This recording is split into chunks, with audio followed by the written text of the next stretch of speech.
Hello and welcome to Teeing Off with RevSportz. I am Gargi Raut, and joining me today for this show are Ishan Shahane, G. Rajaraman, and Bharat Ramraj. India will play their second test match against England tomorrow, but questions still loom over who will replace KL Rahul and Ravindra Jadeja in the team. On the other hand, Vishnu Saravanan has become the first sailor to qualify for the Olympics from India and lots more. Getting back to cricket though, there are still a lot of puzzles to be solved. Ishan, over to you first. Akshar Patel and Ashwin will most probably, lead the Indian spin attack. But considering the pitch at Vizag, what stops India from playing two more spinners? I think they might go on with Kuldeep Yadav as well because he has the experience. And clearly, in the last game, we missed an X factor, and Kuldeep Yadav is that X factor. So Ashwin did not have one of the greatest Test match last time around, and it's surprising he went above 100 runs, so which was actually quite shocking. So having said that, I think they will opt for Kuldeep Yadav as well. Aksar Patel will remain in the side, obviously, because he adds that element with the bat as well, and he did make a decent amount of contributions in that first innings. So overall, I think they might stick with Akshar Patel and Kuldeep Yadav with him, along with Ashwin. But it's going to be a tough selection to make because there are changes coming in, and they'll obviously have to look to fit in Sarfraz somewhere or Rajat somewhere as well. So it's either one of them. So it's going to be a task to figure out what that playing 11 will be. But I'm sure that Kuldeep Yadav will definitely be an option because you want a Chinaman in those conditions as well because he is definitely that X factor and someone who can get a lot of wickets as well. Raja, a lot of people have suggested that Washington Sundar come into the squad and Siraj make his way for Kuldeep Yadav. Do you see something like that happening? See, Washington Sundar with his left-handedness can bring that element of the all-rounder, and that's probably why he's been roped into the squad. But I don't know if you will want two off-spinners against England. I would still want Kuldeep Yadav to be the first choice spinner after Ashwin. I don't think Akshar Patel should be seen as the second choice spinner. It should be Kuldeep Yadav. I think India made the mistake in that last test match, and hopefully better sense will prevail and Kuldeep will play this game ahead of Washington Sundar. I don't see that change happening. But you never know with this Indian squad, Gargi. They have a mind of their own. They know what they're doing. Obviously, they believe in themselves. I think they need to be back. Once they pick the squad, they need to be back. But I don't see Washington Sundar fitting into the scheme of things as yet, unless, of course, Ashwin is not 100% fit. His fielding left a little to be desired.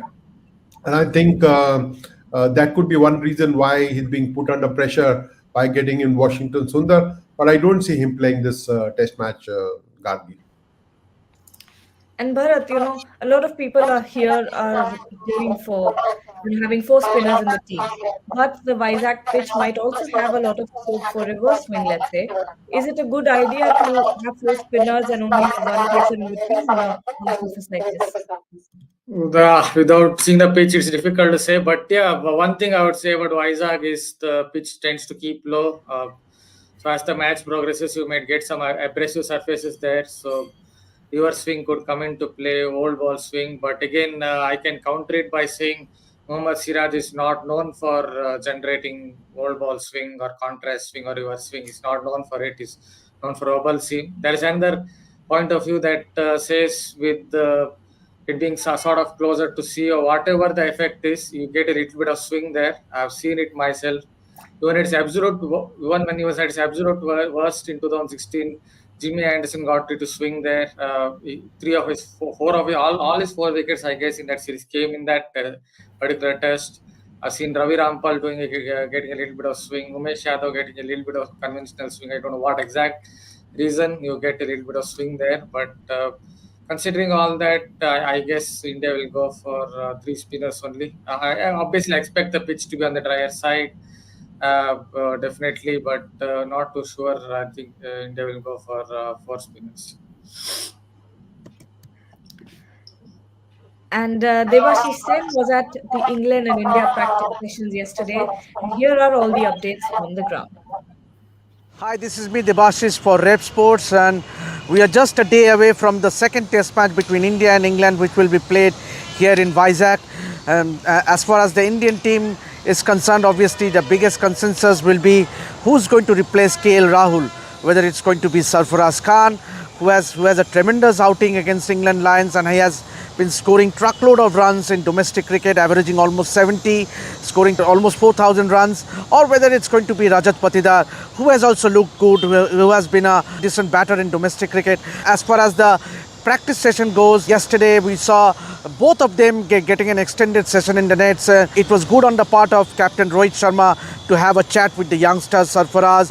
Rahul Dravid was also seen having a word, and both of the batters were seen batting towards the end of the nets. Good thing for the Indian team was to see the entire team rallying behind Shubman Gill and Shreyas Iyer, who has been in some sort of criticism given the form they are in, but having said that, Shubman looked very, very determined. Obviously, he was seen spending a long time at the nets yesterday during the practice session, and he was seen sweeping, reverse sweeping against the spinners, something which would be a good ploy against the English spinners. Ollie Pope has done it successfully for England. As far as the bowling is concerned, obviously Kuldeep Yadav will definitely replace Ravindra Jadeja, who has injured his hamstring. But then whether India is going to go it with four spinners, that remains to be seen. Someone like a Washington Sundar, who was seen having a bat as well as he did bowl for a long time. But then we will have a fair idea once the Indian team trains today. So we will be in a better position to perhaps maybe the captain might hint as to who would be playing in that 11. But then as far as the batting is concerned, I don't see there would be Shubman Gill and Shreyas Iyer might as well retain their place in the playing 11. Obviously, one forced change with KL Rahul injured, we might see either Rajat Patidar or Sarfaraz Khan. As far as the England practices was concerned, yesterday the England captain was seen walking first into the nets, and he was seen sweeping the balls, sweeping against the spinners. Obviously, a lot of focus was on Joe Root. Obviously, and this has been a strategy of the English batters. Obviously, Jack Crawley, the English opener, was asked whether about the English batters reverse sweeping and sweeping, and he said that they are quite used to it. It's quite normal for them to play reverse sweeps, and given his height, obviously he can utilize his height and counter the spinners. So and it was evident when, as far as the England practice was concerned, it was most of the English batters were seen practicing sweeps and reverse sweeps. James Anderson was seen having a long go, bowling full tilt in the nets along with Ollie Robinson. But whether England is going to play an extra simmer, it goes to be seen. But definitely Mark Wood, he wasn't present in the optional practice session along with Rehan Ahmed. Another one, Bashir, was seen having a long bowl at the nets along with Tom Hartley. A lot has been spoken about Bashir's, obviously his credentials in county cricket. So and that's the reason he has been picked in this English squad. Obviously, he did not play that first test due to visa issues. But that now that he has joined the squad from Hyderabad, means he was seen having a long bowl in the nets. So you never know. Means he might as well replace Rehan Ahmed and be in that playing 11. But both the teams seems confident as far as the body language goes. But a lot to think about how the wicket's going to play. Obviously, the Indian captain Rohit Sharma along with Rahul Dravid were seen having a long discussion with the BCCI curators Ashish Bhomik and Tapo Chatterjee here in Vizag. There was a moment when the curators were seen watering the wicket, and then as the England team arrived, it was the wicket was covered. But then it obviously a lot will depend how the wicket's going to play, whether it's going to be a slow turner. I think it's not going to be a slow turner. It will be a quick turner with some bounce on it. But the strategy of the Indian team goes to be seen, whether they're going to stick with three spinners or they're going to play an extra spinner in Washington Sundar, or they're going to replace someone like a Mohammad Siraj, who did not look confident in that first test match because Mukesh Kumar was seen having a long bowl in the nets. So that's all for now. So keep watching this space to get all the updates throughout our coverage from the India-England series. So this is me, Debashis, signing out for RevSportz. Until then, see you. Ishan, another dilemma for the Indian selectors will be whether to have Rajat Patidar or Sarfaraz Khan replace KL Rahul. Sarfaraz being especially good against spinners, do you think he stands a better chance? Yes. So having said that, I mentioned earlier that Rajat might be the first option, but Sarfraz is very good with spinners, and technically the option should be with Rajat because he was the first selection here. But if they decide to make a last moment change and go along with the playing level that will suit them on that given day, then it definitely might be Sarfraz Khan here. And both of them are dynamic batsmen, Gagi. So I think both of them should have a good outing. It's just a really big headache because such quality players, and obviously both of them want to make an impression, and it's going to be difficult to choose. But I still feel they might go with Rajat just because he was the first option here, unless they really change it up at the very last moment. And Raja, Sarfaraz has done really well in Ranji in the last 3 seasons, and he is one of those batters who, bats like Rishabh Pant. But is it exactly what India need against or to negate Bazball, the kind of aggressive approach that they have? I think India needs to first tell itself what it wants from its batters. Uh, I think they gave them all license to go out and play freely. I don't think that should be the case. You want a little bit more responsibility from the Indian batters. We didn't get to see that in that second innings.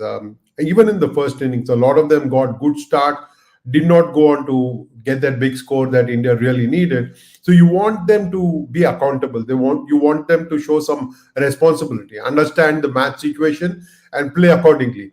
Now, all these batters in India, having grown up with a lot of white ball cricket, are aggressive batters. They play their shots quite freely. But this is the England attack. This is an international attack that you're playing. And this is the test match that you're looking at. So you need to curb your temperament. You need to adapt a little bit. So whether it is Sarfraz Khan or Rajat Patidar or Shreyas Iyer who gets an extended run or Shubman Gill, all of them need to put their hands up and ensure that all this talk of them being the future of Indian batting as far as test matches are concerned comes true. This is the best chance for Shubman Gill and Shreyas Iyer. And with two newcomers available and breathing down their necks, I'm sure that we will get to see a lot more collective responsibility led by the captain himself. I think Rohit Sharma might have to change a little bit of his approach. And if he does that, he will set a great example for the rest of the batters. And Raja brought up Shreyas Iyer and Shubman Gill. Bharat, a lot of people are suggesting right now that the two be dropped. Do you think that's an option? Shubman Gill. Yeah. Shubman Shubman Gill, and I guess.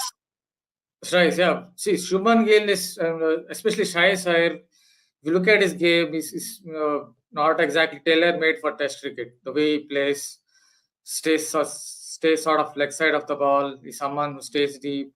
If you look at his game, he's more of a white ball format player. But he has great confidence when it comes to Shubman Gill. He's also had his weaknesses. If you look at how he played in the first test, he was lunging out. He was pushing forward, committing on the front foot. So he was kind of restricting his game. From there, you definitely can't play on the back foot to shorter length deliveries. So yeah, I guess they can look at taking out Shubman Gill and picking both Safras and Rajat Patidar. I don't think they will do, but they can do it because it brings something different. England have to think about something different. They have seen Shahis Head, they've seen Shubman Gill. They know what they bring to the side, and suddenly you have two new faces. As far as Rajat Patidar is concerned, see, with Rajat Patidar, the problem I think is Rajat Patidar himself. Otherwise, he's a swashbuckling batter. Sometimes he loses concentration. I took his interview a couple of months ago. I directly asked him a question: what do you think about his concentration? What do you think about your concentration levels? Sometimes do you lose it? Obviously, he kind of dismissed it. But the only problem I think in Ranji Trophy is sometimes loses his concentration. Otherwise, he's also a very good player of spin. Safraz Khan plays very low. He's a very good sweeper of the ball. So that is something that's different because Indian batters, if you notice, don't really sweep. So this guy brings something different. So they can look at both Rajat Patidar and Safras, but I don't think it will happen. They will continue with both Gill and Iyer. Okay, and over to sailing now. Vishnu Saravanan has become the first Indian sailor to qualify for the Olympics after bagging a bronze medal at the Asian Games. How elated is Vishnu? Let's hear from the man himself. It's good, sir. It's better to do it in World Championships because I missed out on Asian Championship in Thailand. It was very unfortunate there, but yeah, I had to really push my ability to go forward in this regatta because it's been a tough event. My fingers and everything has been ripped off because it was windy all day. But it's all worth it, and definitely all the sacrifices and the usual hard work pays off, and just perseverance and keeping and being in the routine helps. Thankfully, my parents and everybody who's been there to support me, so they're always there to support me no matter what, so I'm very grateful for that. I think it all adds up, and then you're just there at the right time, and I think I really had a good time to just perform, and I did it. So we have to believe in ourselves. So I tend to just more. For me, I think I've always done it last minute. Everything that I've done so far is like last minute, and Tokyo was last minute qualification as well. And I like the pressure. That definitely I like the pressure. So I think I was never in doubt for sure. Because if I'm in doubt, then the self belief won't be there. And then if I don't believe in myself, then it's not going to happen. So the things that push me down just help me to more like give me more focus and fueled me to get better and perform even better in this worlds. And it's obviously better to perform in this worlds because it's much harder with all the competition there is. And to qualify here is, I think it's much nicer to qualify here in than in any Asian championships or any Asian games. So qualifying races, we had 6 races, which is basically 2 races per day. So 4 days of qualifying, and so it's a long qualifying event. So and also just one discard. So the goal was to make sure you're in the goal fleet, which is top 50. And so first day I was maybe a bit too conservative because I finished 19 and 15. I think that wasn't a good, like very good results, but it was a decent result to just be in the goal fleet. But then day two, I was like, I have the boat speed, I have everything. I just need to get the tactics and like uh, just put that in group and just utilize that. And I think I did that very well, and I was very good at boat placement, and tactically I was very strong, so which helped me to finished I think 7 and 5, something like that. And the third day was also very good because I finished again in top 10, both the results. So it was good qualifying for me because qualifying is very important as the fleets are shuffling and there are less good guys. So you need to perform much higher than because in gold fleet, it's going to be much tougher and you might get the discard, which I did. And most people do get their discards in gold fleet, so it's better to have a very good qualifying in order to have a decent gold fleet regatta. And gold fleet sailing was much harder, so because it was windier and of course the fleet, like it's like you take a breath and that's it, like they'll swallow you. So it's a hunger situation, so you have to be hungry. And some of the times I was just on the wrong side, like I finished 50, which was my discard. um, Basically I was like in the last few boats, which happens to, I think, the best of us because all of them are pretty much similar speed and it's very hard to pass some guys in the gold fleet. And the race before I finished 6th just because I was at the right place at the right time. That's all. So far, we plan to train in Europe again because it's Marseille. So Marseille is similar conditions because we don't have a container, or like all the big teams have their containers there, and they've been based there for a long time. As we don't have such facilities right there, and it's too expensive to be there and pay everything.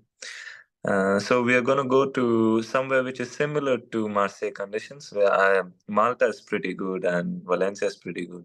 That's where I've been training, and Malta I've sailed quite a long time. So I think Malta is the uh, closest conditions to being in Marseille. So yeah, I'll probably go there and train, and we have a good group, so the group will be there. So the target is to get much faster in heavy breeze, and Marseille is going to be windy, most probably. So increase a bit of weight, 2 kilos probably. I'm 85 right now. I need to be 87. So yeah, that'll be the goal.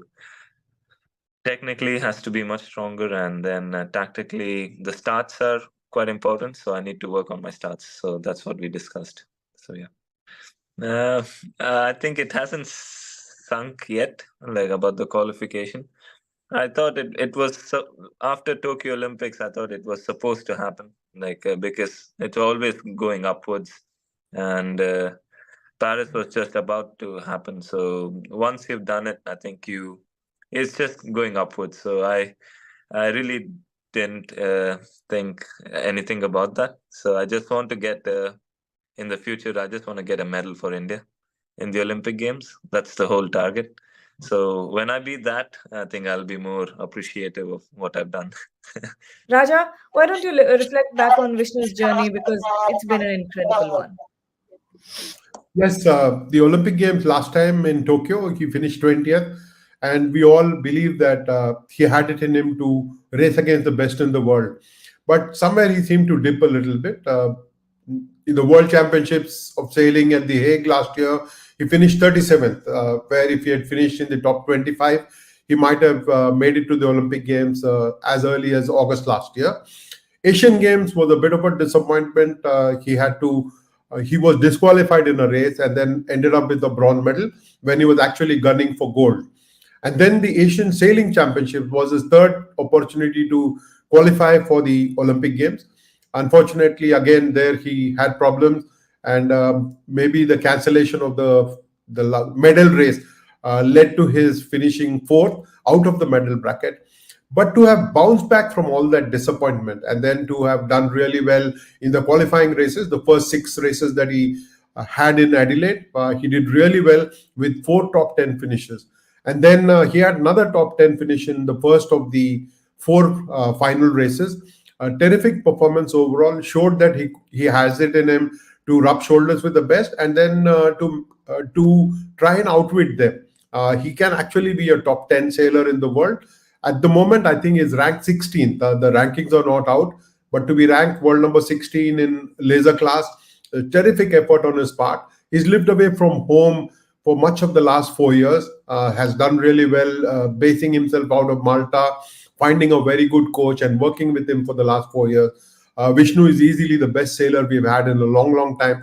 But for him to have qualified for the second successive time to the Olympic Games, terrific effort. But the lad himself, as you saw in the interview, Gargi, he himself says that qualifying is no big deal. I actually want to win a medal for India. And that is when I will think that I've done something really good in sailing. Now, that's the kind of attitude that modern Indian athletes have got. And it's lovely to have someone like Vishnu Sharavanan qualifying for the Olympic Games again. Absolutely. And when we talk about up and coming talent, Agni Chopra, the son of renowned film director Vidhu Vinod Chopra and film critic Anupama Chopra, has been in sensational form with the bat in his debut season of the Ranji Trophy. The 25-year-old set a Ranji Trophy record by scoring four consecutive centuries in his debut season while playing for Mizoram. Shubhayan spoke to Agni, and this is what he had to say. It's been good, and I'm grateful and happy, and but I'm still not done yet. The goal was never to score 4 or 5 centuries. The goal was always that our team go into the elite division. So I never thought, at the start that I never put, a goal that I have to score 5 or 6 centuries. The goal was always that we have to qualify for the elite division. Hmm. So yes, I'm very happy with, the way the last 4 games have gone. But the job's not finished yet. We still have another game and then a semi-final after that. So, once we win the semi-final, then I'll feel better, and then all my hundreds and performance will, it will mean much more. But yeah, so that's the job that is yet to be done. That's it from us for this conversation. We'll leave you with some visuals from Saudi as fans await a high octane contest between Al Nasser and Inter Miami. Have a good day ahead and stay tuned to RevSportz.